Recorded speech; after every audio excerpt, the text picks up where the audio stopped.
जीवनाची व्यथा दूर करणारी कथा म्हणजे कोणती कथा?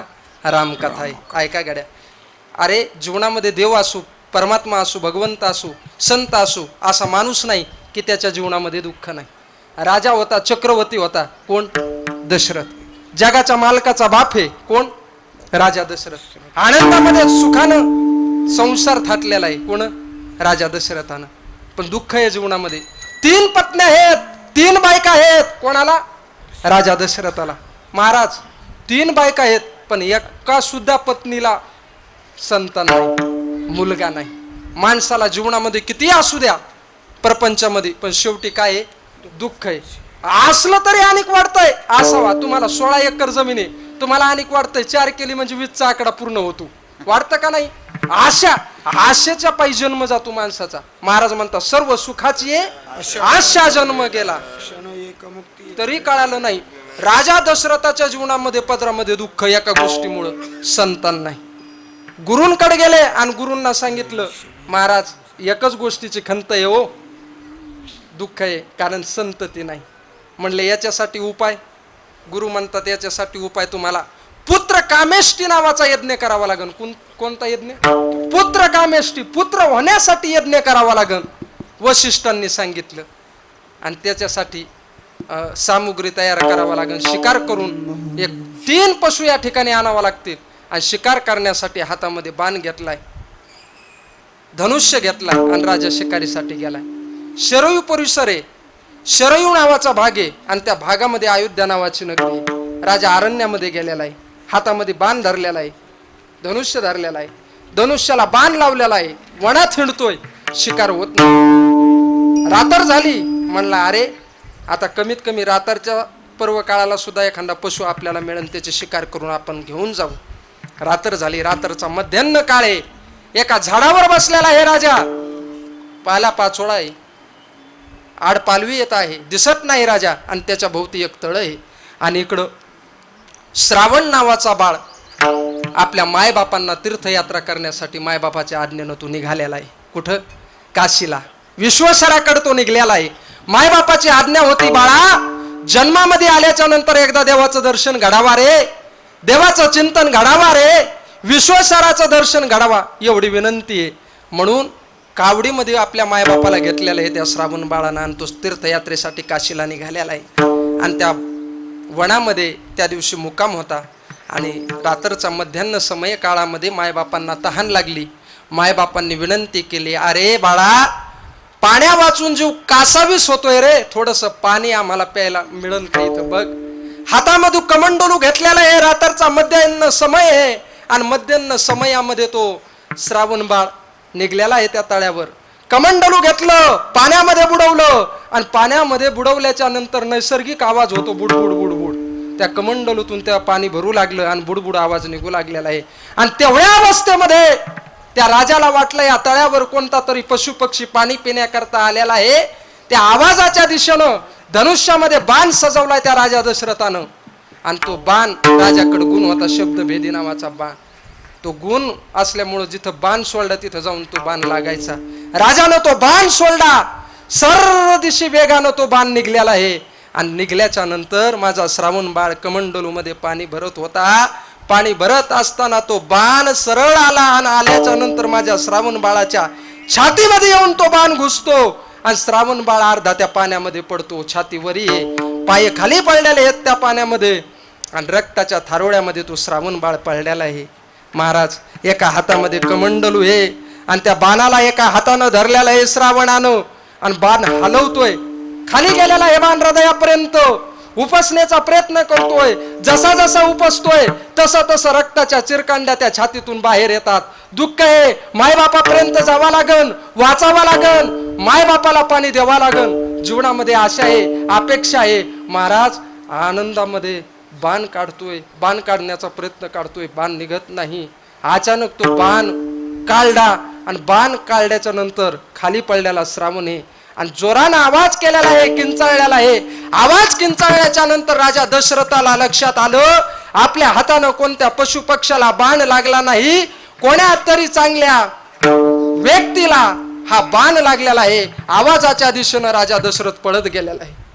आणि पळत गेल्याच्या नंतर बघितलं रे, अरे अरे अरे चिमुकला बाळ, तरुण वयाचा हा श्रावण रक्ताच्या थारोळ्यामध्ये पळलाय. श्रावणाचं मुंडकं उचललं आणि त्या ठिकाणी मांडीवर घेतलेलं आहे राजा दशरथानं. डोळ्यामध्ये पाणी आलं राजा दशरथाच्या. त्यावेळेस श्रावण विचारतो, महाराज कोण हो तुम्ही? त्यावेळेस तो राजा दशरथ बोलायला सुरुवात करतो, मी अयोध्याचा राजा दशरथ आहे. बाळा कशाला आला होता रे इथं? नजर चुकीनं माझ्याकडून तुला बाण लागला बाळा, मला क्षमा कर, मला याचना कर.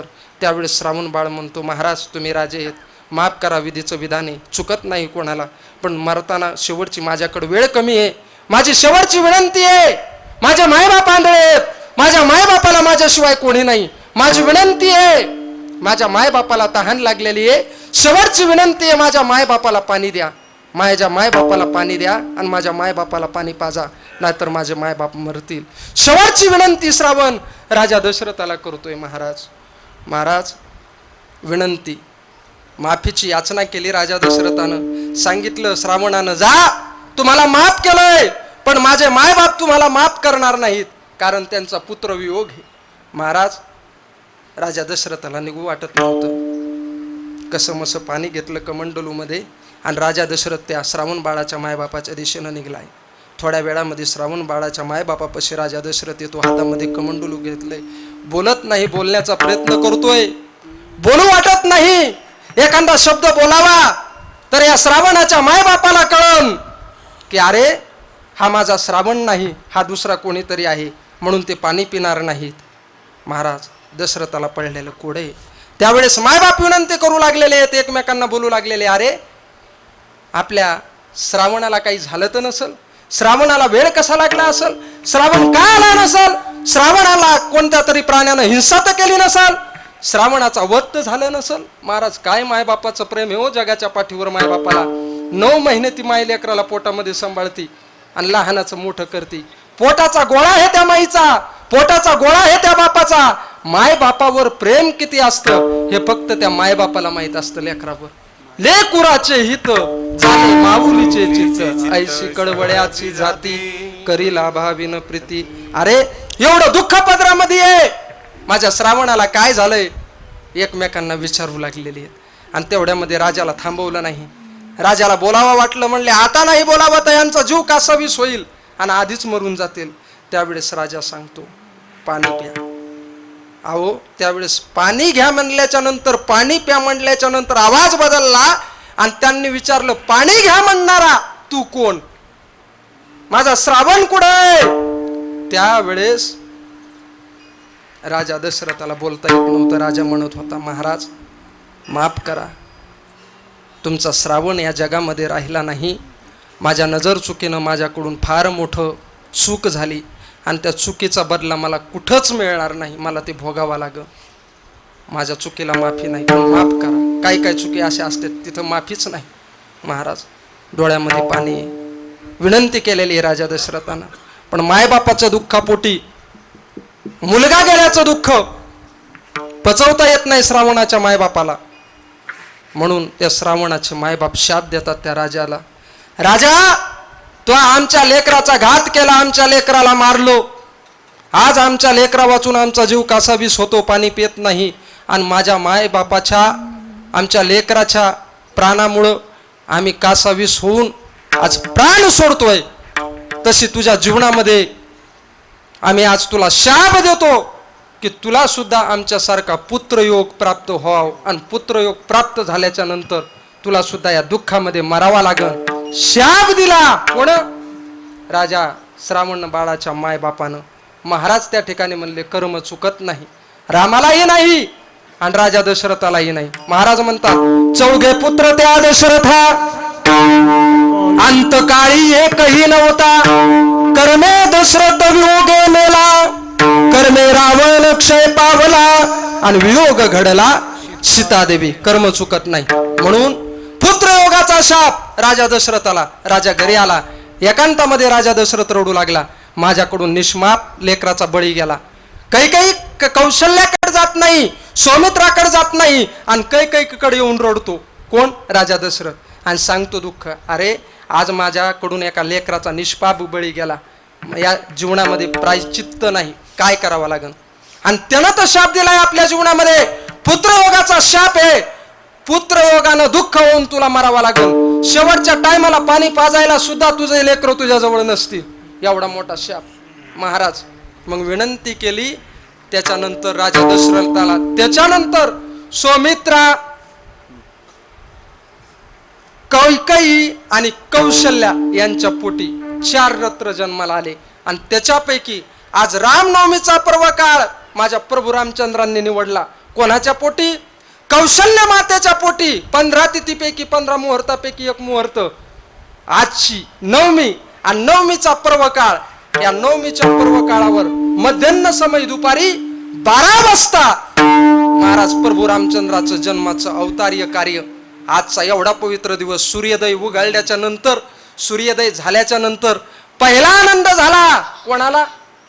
पहिला आनंद झाला वाऱ्याला, दुसरा आनंद झाला मण्याला, तिसरा आनंद झाला पर्वताला. कारण का तर, आणि पहिला आनंद, चौथा आनंद हे वनाला. कारण का? वनाला आनंद होण्याचं कारण आज प्रभू रामचंद्र जन्माला येणार आहेत आणि त्यांच्या जीवनामध्ये 14 वर्षाचा वनवास घडणार आहे. आणि 14 वर्षाच्या वनवासामध्ये ते वनामध्ये राहणार आहेत, म्हणून पहिला आनंद वनाला. दुसरा आनंद वाऱ्याला. कारण वाऱ्याला का? वायुदेवता बजरंगबली हनुमंतरायाचे वायुदेवता पुत्र वायुनंदन, माझ्या पुत्राला प्रभू रामचंद्राची सेवा करावा लागणार. दुसरा आनंद वायुदेवतेला, वाऱ्याला. तिसरा आनंद मण्याला. कारण रघुकुलरीत सदाचल आई. महाराज रघु मणी, प्रभू रामचंद्र नावाचं मणी बघा, त्या मण्याला, ह्या मण्याला. आणि चौथा आनंद सांगितला पर्वताला. कारण का? त्यांच्या ज्या लेकी आहेत पर्वताच्या लेकी, कोण? नद्या. नद्या कुठं जाऊन गेल्यात? समुद्राला जाऊन मिसळल्यात, सासरला गेल्यात. आणि सासरला जायला भेटत नाही, म्हणून पर्वताला आनंद मिळाला. ज्या वेळेस रावणाला मारायला प्रभू रामचंद्र वानर सेना घेऊन जातील, त्यावेळेस त्या समुद्रामध्ये फार मोठाले दगड टाकतील आणि फार मोठाले पर्वत टाकतील. त्यावेळेस पर्वत टाकल्याच्या नंतर समुद्रामध्ये मिळालेल्या ज्या कोण आहेत नद्या, लेकी, यांची भेट होईल. म्हणून हा झालेला आनंद कोणाला? पर्वताला. असा द्विगुणित आनंद या नगरीमध्ये आज भूतलावर त्या ठिकाणी साजरा होत आहे. महाराज म्हणतात, आनंदाचे डोही आनंद तिरंग. तेवढं म्हणतात महाराज, आजी आनंदुरे आनंदुरे सभाया बेंतरू अवघा परमानंदुरे. अशा प्रकारे भगवान परमात्म्याचं अवतार कार्य आज दुपारच्या मध्यान्ह 12 वाजता भगवान प्रभू रामचंद्र कौशल्य मातेच्या उदरामधून अवतार कार्य परिपूर्ण करतात. प्रभू रामचंद्र भगवान की जय. प्रभू रामचंद्र भगवान की जय. गोपाल कृष्ण भगवान की जय. पवनसूत हनुमान की जय. विठाला विठाला विठाला.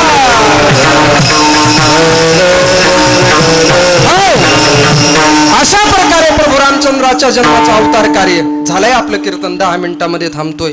अशी सेवा प्रभू रामचंद्राच्या जीवनामध्ये हे रामराज्य आलं, राम सेवा करायला मिळाली. महाराज म्हणतात, झाले रामराज्य काय उरले आम्हासी. राज्य काय उने आम्हासी, काय उने आम्हासी.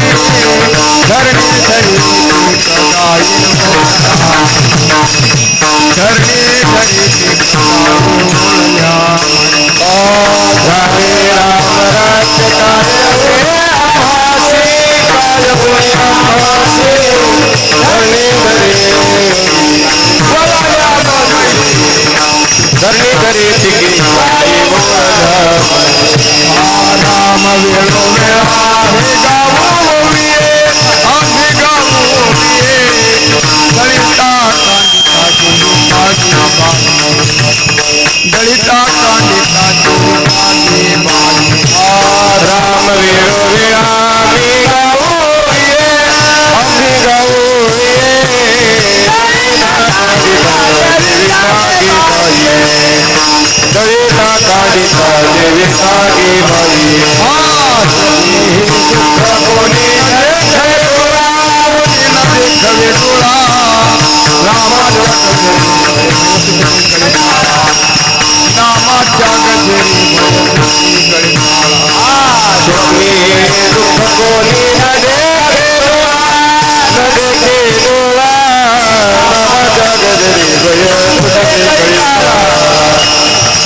माझ्या गजरे भय बसले करिता तुका म्हणे रामे दुःख दिले आपुले दया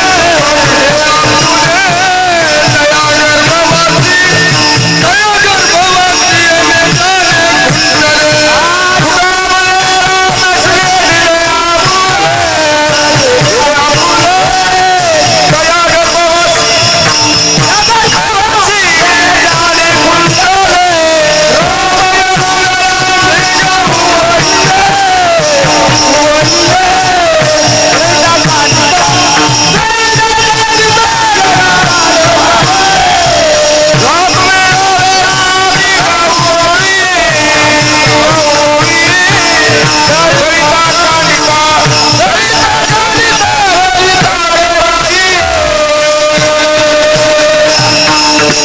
वा वा वा, किती आनंद आहे, किती पवित्र वातावरण राम कार्याच्या जन्मामध्ये. आता रामराज्य आलं का नाही?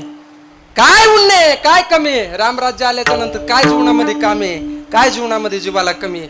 महाराज एका ठिकाणी म्हणतात आणि रामच आपलं जीवन आहे. एक होई आहे बाबा रामायणामध्ये, राम जगाचे जीवन, राम जगाचे, राम जानकी जीवन ते वेगळं आहे. राम जगाचे जीवन, राम जगाचे चितगण, राम आत्मा सखा राम आपण, राम परिपूर्ण परब्रह्म. लक्षात ठेवा बाई, ते बी तुम्ही म्हणतात ते बी परमान बरोबर आहे बरं का, तसं काय नाही, एकच आहे. महाराज एवढा करीत असताना प्रभू रामचंद्र जीवन बघायला गेलं तर आचरण शुद्ध. ह्या जगाच्या जीवनावर, प्रभू रामचंद्राच्या जीवनावर चालणं म्हणजे रामनवमी साजरी करणं.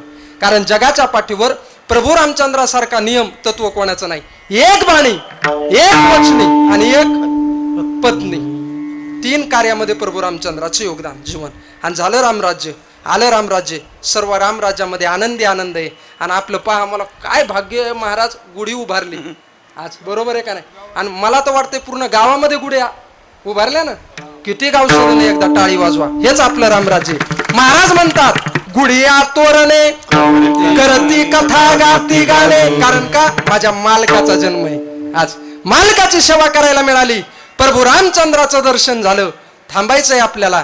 आणि त्याच्यामध्ये एवढ्याल्या फार मोठ्याल्या संतांनी आपल्याला देवापाशी आणून पोहोचवलंय. आज हनुमान जयंतीचा पर्व काळ आणि राम जन्मोत्सव साजरा होतोय. महाराज हनुमान जयंतीच्या पर्व काळावर, रामनवमीच्या पर्व काळावर चालत असणारा हा सप्ताह आहे.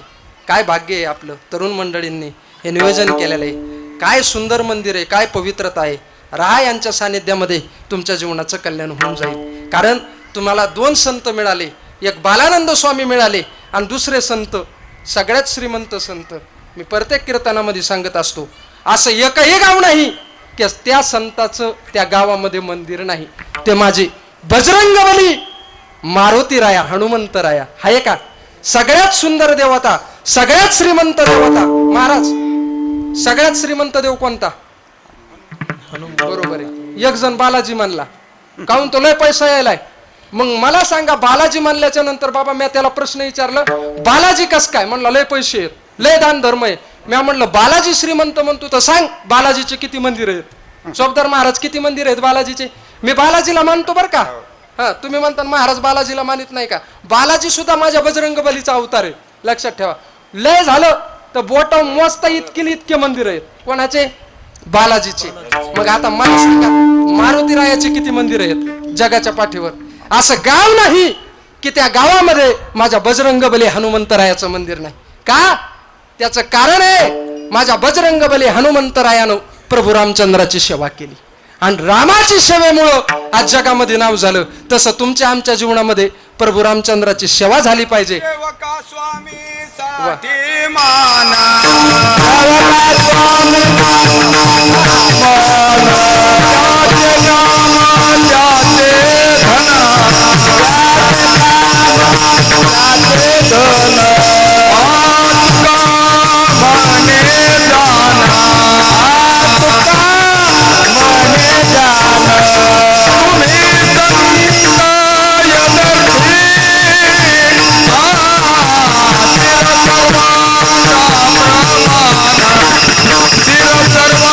सर्वांचा प्रमाण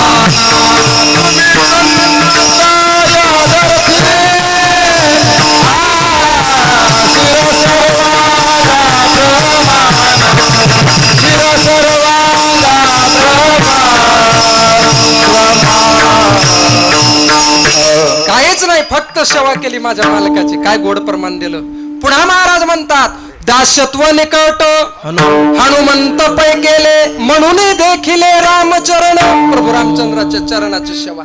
सेवा राम कार्यामध्ये रामायणामध्ये हनुमंतरायाचं पात्र जर काढून घेतलं ना, रामायण शून्य आहे. कारण का दासत्व सेवा केली आणि मालक झाले आज कोण? माझ्या हनुमंतराया. कारण का किती मोठी सेवा आहे. आपल्या गावामध्ये किती माणसं असे आहेत, आंघोळ झाल्याच्या नंतर सकाळी हनुमंतरायाच्या मंदिराला पाया पडायला येत नाही. हात वर करा बरं. बरं किती जण असे आहेत की सकाळी उठल्याच्या नंतर हनुमंतरायाच्या मंदिरात दर्शनाला येतात? हात वर करा. सगळेच येतात. वा वा वा, गावराम भक्त आहे, टाळी वाजवा एकदा. विठाला विठाला. कारण जगाच्या पाठीवर माझ्या प्रभू रामचंद्रानं हनुमंतरायाला एक गुण दिलाय. कोणता गुण आहे? ऐका, आजच्या कीर्तनातून जाता जाता सांगतो.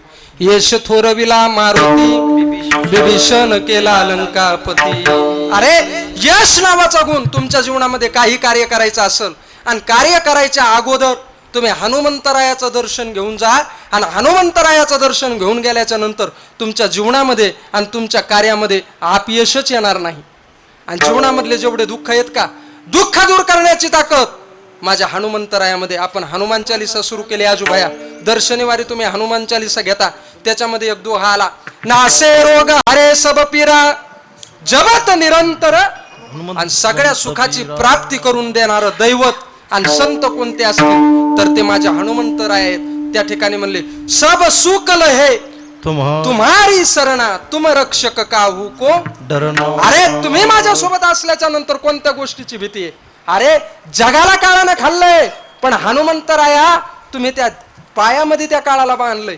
काम बांधवडी काळ घातला तोडरी तया माझे दंडवत कपी कुळी हनुमंत. वानराच्या कुळामध्ये आलेले हनुमंतराया भगवान परमात्म्याचं भजन करतात. भल्या माणसांनो, आपल्याला माणसाचा जन्म मिळाला, आपल्याला भजन घडत नाही. आणि ह्या जन्मामध्ये जर आपण भजन केलं नाही ना, तर पुढचा जन्म कडबा खाल्ल्याशिवाय राहता येणार नाही. पुढचा जन्म जर कडबा खायचा नसल तर ह्या जन्मामध्ये अवश्य भजन करा, माझ्या हनुमंतरायाची संगत करा आणि प्रभू रामचंद्राचं प्राप्ती करून घ्या, भगवंताची प्राप्ती करून घ्या. ही हनुमंतरायाची सेवा. म्हणून माझ्या हनुमंतरायाची सेवा माझ्या प्रभू रामचंद्राची सेवा आहे जीवनामध्ये. हे दुःख भंजन मारुती नंदन. अरे अशा हनुमंतराया सगळ्या दुःखाचं हरण करणारी देवता. आणि या संताच्या चरणामध्ये गेलोत, प्रभू रामचंद्र आपल्याला मिळाले. काय महाराज, वानराच्या कुळामध्ये येऊन भजन केलंय हो. आपण कितीही करा, आपल्या जीवनामध्ये कौतुक नाही. बाबा एका जणाला झाडावर चढता येत नव्हतं. त्याच्या बायकोनं सांगितलं चिचा तोडा, त्याला वरी जाता आलं नाही. त्याची बायको त्याला म्हणली, काय माय तुमच्यापेक्षा वानर बरे, तुम्हाला झाडावर जाऊन चिचा काढून येता आल्या नाही. बायको बोलल्याचा त्याला एवढा राग आला. बाळू महाराज त्यानं रियाजच केला. दररोज बाहेर जायचं सकाळी 6 वाजता, झाडावर चढायचं खाली उतरायचं, झाडावर चढायचं खाली उतरायचं. नंतर बायकोला सोबत घेतलं आणि घेतल्याच्या नंतर म्हणला, बघ आता झाडावर चढतो. ते 2दा-4दा खाली आलं, वरी गेलं, खाली आलं, वरी गेलं. बायको म्हणली, माय तुमच्यात वानरात काय फरक आहे?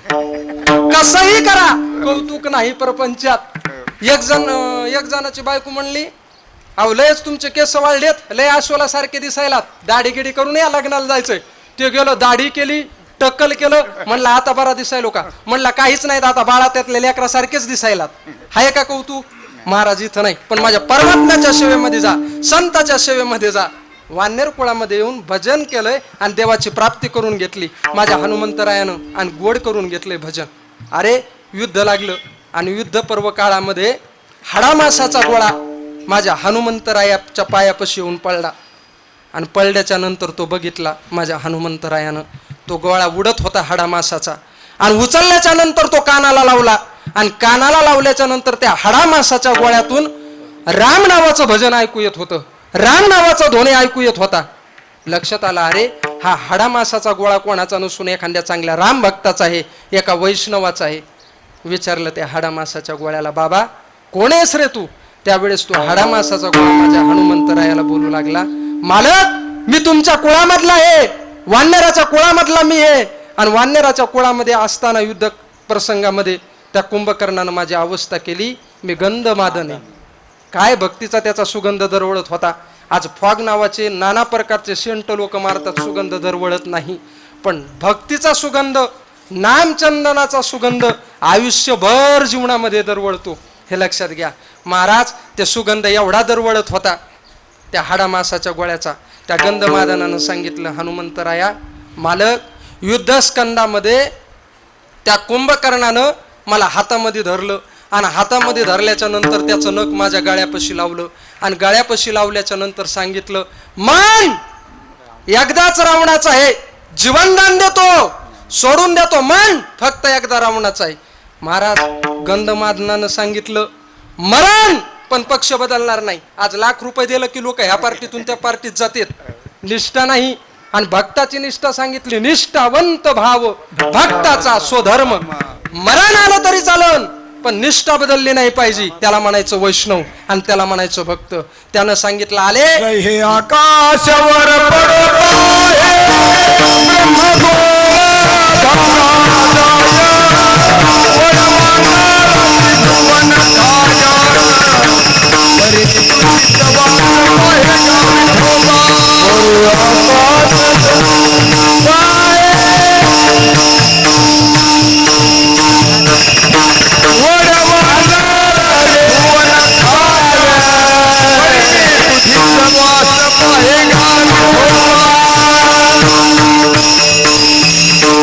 मरण समर्पण करता आलं पाहिजे पण निष्ठा सुटली नाही पाहिजे. त्यानं सांगितलं, मरण रामाचाच म्हणून मरण, रावणाच्या टोळीतला नाही राहणार. महाराज गंधमादनाच्या गळ्यावर नख सोडलं आणि रक्ताची चिरकांडी उडाली आणि गंधमादनाला जावा लागलं. आणि गंधमादन सांगितला, मेलो पण रामाचा मरून मेलो. तुका म्हणे करा सेवा, आले जीवावरी तरी, आले जीवावरी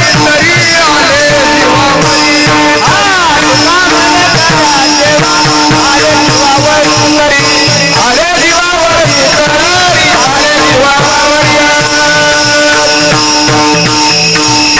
एवढी सभा करा, मरण जरी आलं ना मरा पण देवाच्या भजनामध्ये मरा. माग कोरोना आला, मरणाच्या भीतीनं लोकांना गळ्यातल्या माळा काढल्या, हो काढल्या का नाही महाराज? येऊ द्या मरण पण देवाच्या भजनामध्ये येऊ द्या, कीर्तनामध्ये येऊ द्या. झालं कल्याण, झालं गोड, झालं भजन. अरे त्या गंधमादनानं सांगितलं, मेलो मरण गोड झालं प्रभू रामचंद्राच्या भजनामध्ये. पण शेवटची विनंती आहे मालक, हनुमंतरायाला तो गंधमादन करू लागला, शेवटची विनंती आहे हनुमंतराया, मला एकदा प्रभू रामचंद्राचं दर्शन घडून द्या. हाडामासाचा गोळा बोलू लागला. हाडामासाचा गोळा हनुमंतरायानं हातामध्ये नेला आणि प्रभू रामचंद्राच्या पायापाशी ठेवला आणि त्या गंधमादनाचा उद्धार केला. माझे बजरंग बली हनुमंतराया. रामाची ताकद, प्रभू रामचंद्राची ताकद मला सांगायची नाही. बाबा सेतुबंधन करीत असताना त्या रामाच्या नावानं दगड तरले, दगड काय तरले, दगड तरले. आपण कोण आहेत? भानव आहेत का जरा? माणसं आहेत आपण, मनुष्य होऊन मिळालेला, नरदेह मिळालेले आपण माणसं आहेत. मग आपण तरणार नाहीत का देवाच्या भजनानं, रामाच्या चिंतनानं? अरे राम जर म्हणलं तर राम होतो आपण. एवढी ताकद आहे. राम म्हणता रामाची होई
आणि अरे एवढं सुख या रामचिंतनामध्ये भजनामध्ये, म्हणून त्याचं भजन करा, त्याची साठवण करा हृदयामध्ये. झालंय कीर्तन. महाराज म्हणतात साठविला हरी हृदय मंदिरी आणि त्यांची सरली अर झाला सफल. महाराज म्हणतात रामकृष्ण नामे हे दोन्ही साजिरी. अरे हृदयामध्ये त्याचं स्मरण करा, भजन करा. मना राम राम टाळी वाट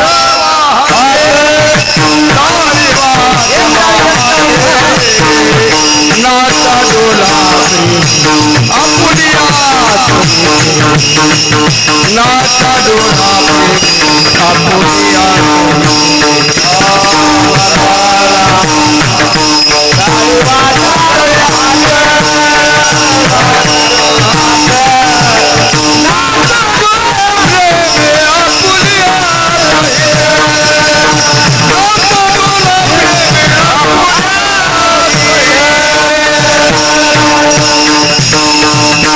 आता फक्त काय करा, भजन करा, चिंतन करा. झालं कीर्तन. काय फ्रेश वातावरण. कवाशिक वेळ गेला तुमच्या सानिध्यामध्ये, कळालं नाही किती प्रसन्न वातावरण.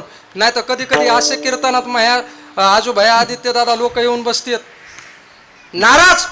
काय बोलावं, विनोद करावा तर कळणं आणि चिंतन सांगावं तर सुधरणं. महाराज एका जणाला म्हणलं नाराज काऊन येत, ते म्हणलं माझ्या कर्ज आहे. म्हणलं मी फेडू. लय नाराज. एकाला विचारलं बाबा तुम्ही नाराज काऊन येत, ते म्हणला मला हनुमान जयंतीचे 5 दिवसाचे उपवास आहेत. म्हणलं धरू नको भल्या माणसा, पण नाराज कशाला बसतो. महाराज किती आनंद आहे, किती पर्व काळे राम भजनामध्ये, राम उत्सवामध्ये. वसंत ऋतूचं आगमन आहे, पालवी फुटलेलं आहे, चैत्र महिना आहे, रामनवमी पर्व काळे, हनुमान जयंती पर्व काळे. भजन आहे, कीर्तन आहे, किती आनंद आहे. महाराज काय सेवा. आणि ह्या भक्तीसारखा आनंद कुठंच नाही. आता 2 तास झाला आपण कीर्तनामध्ये बसलो. खरं सांगा इमानदारीनं, घरची आठवण आली का? काय दुःखाची आठवण आली का? दुःखाची निवृत्ती होण्याचं ठिकाण, मोक्ष मिळण्याचं ठिकाण म्हणजे भजन आहे आणि कीर्तन आहे. झालंय कीर्तन. एकदा हात वर करा. आदित्य भया शूटिंग घ्या एकदा, कळू द्या महाराष्ट्राला. आपलं नाथ कीर्तन चॅनल आहे, संतोष भाऊ बाळू महाराजांचं ज्ञान आहे नावाचं चॅनल आहे. या चॅनलवर आपल्याला पुन्हा कीर्तन बघता येईल. आदित्य दादा बी सुंदर एडिटर आहेत, चांगलं व्हिडिओ बनवतात, बघत असतो मी त्यांचं. देव बाप्पा आनंद आहे ना. गेल्या वर्षीपासून आज भेट झाली बरं का बाबा, तुमचं बी दर्शन झालं. आजोबाया तरुण मंडळी मावळ्यासारखे आहेत. लय आनंद वाटला मला तर. वाटायला 4 वाजेपर्यंत सोडावं पण कथा आहे. हा म्हणते महाराज तू होत चालू देतो का. महाराज भेटू बरं का. तुम्ही हात वर घ्या. हात हात हात. वा वा वा वा वा वा. गोड वातावरण. कळू द्या सातोंडा नगरीमध्ये या रामनवमीच्या पर्व काळावर, हनुमान जयंतीच्या पर्व काळावर चालत असणारा अखंड हरिनाम सप्ताह तरुण मंडळीच्या योगदानानं, गावकरी मंडळीच्या सहकार्यानं आनंदी आनंद उत्सव ह्या नगरीमध्ये सोहळा या ठिकाणी संपन्न होत आहे. विठोबा रुखुमाई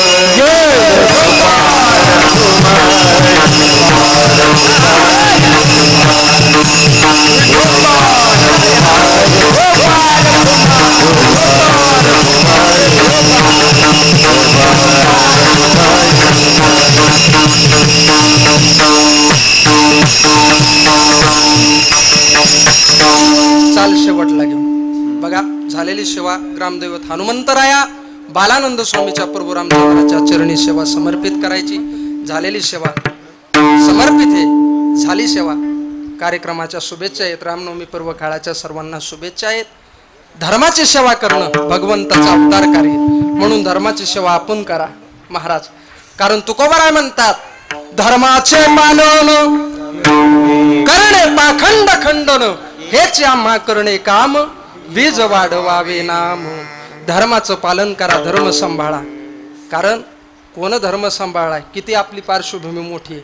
अरे धर्म निस्ता सांभाळला नाही भल्या माणसांनो, धर्मासाठी प्राण दिलाय. कोण? माझ्या शंभूराजांनी. देश धर्म पर मिटने वाला शेर शिवा का छावाता, महापराक्रमी महाप्रतापी एक ही शंभूराजाता. धर्मासाठी बलिदान देणारे माझे संभाजी महाराज. अरे सर्वांना एकत्र करून, 18 पगड जातींना एकत्र करून स्वातंत्र्यातून सुटका करून देणारे रयतेचे राजे, जाणते राजे छत्रपती शिवाजी महाराज. 18 पगड जात सोबत घेतली राजांनी. एका जातीचे राजे नव्हते, एका जातीमध्ये राजांना वाटून घेऊ नका. मी नेहमी सांगत असतो, 18 पगड जातींना ज्यांनी कधीच केलं नाही नाराज तेच आपले छत्रपती शिवाजी महाराज. 18 पगड जातीला सोबत घेतलं.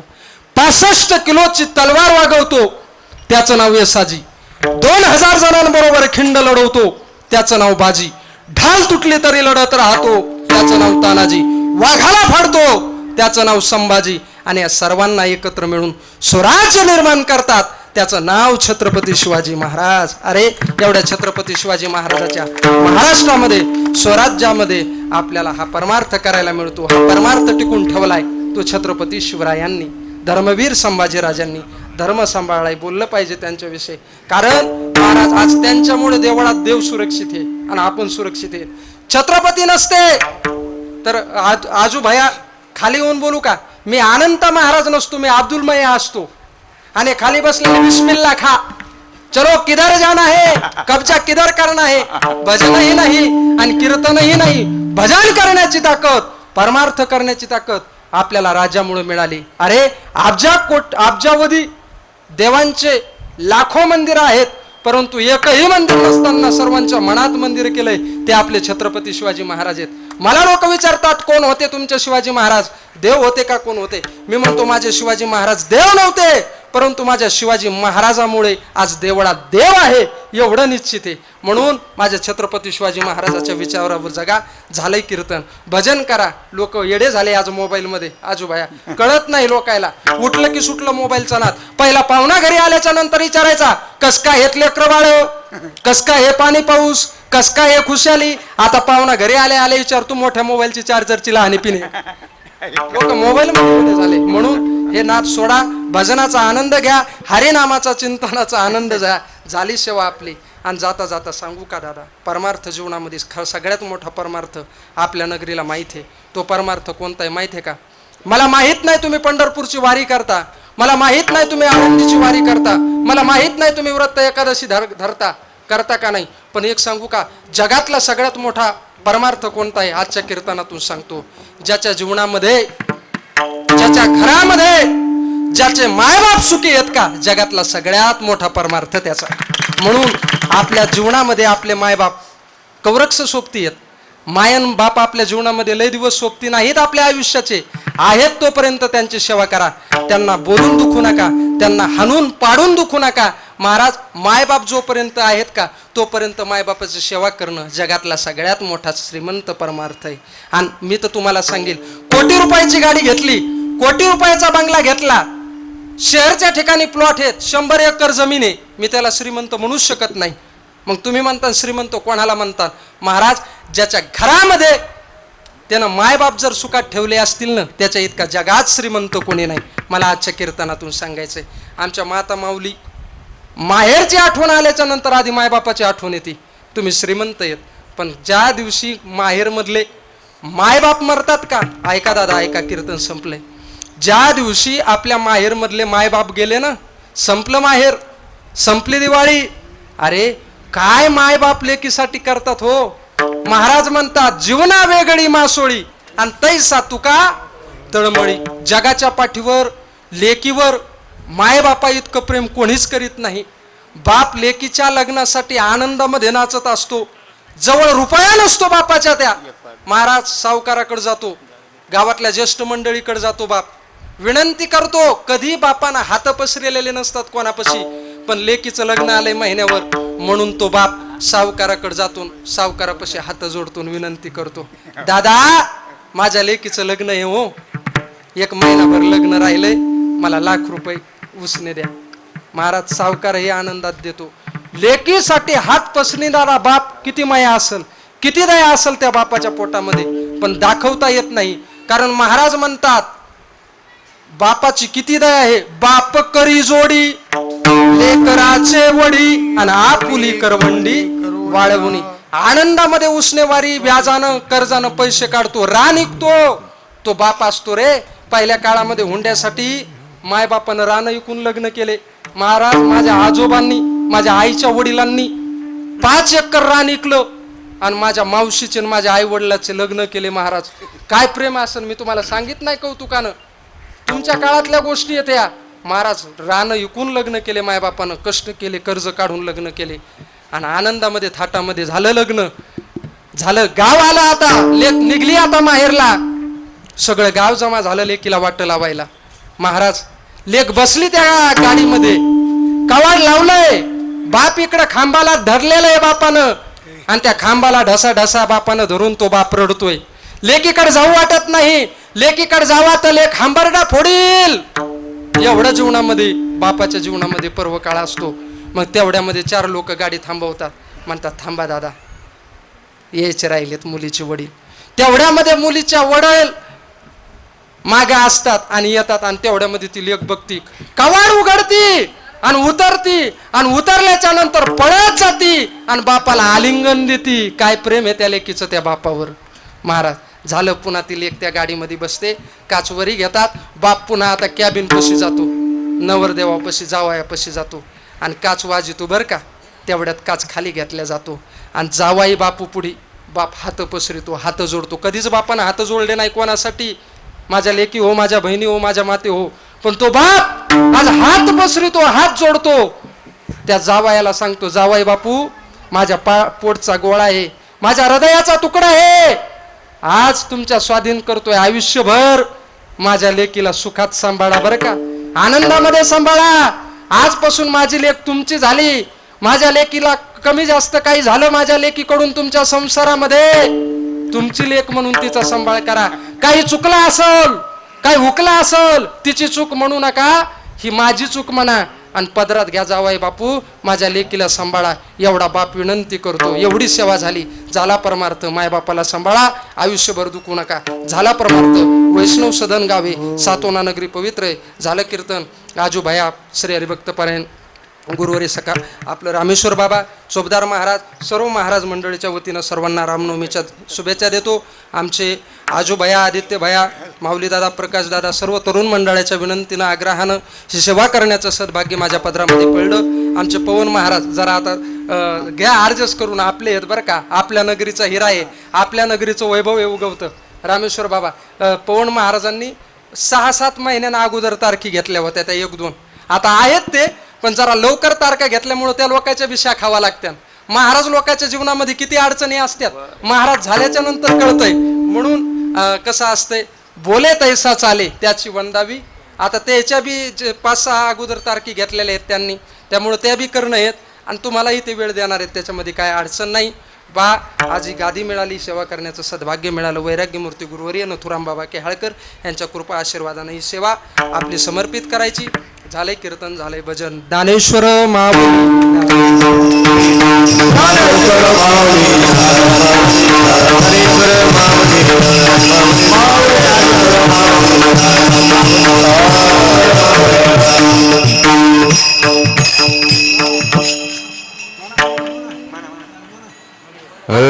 तुका म्हणे तुझा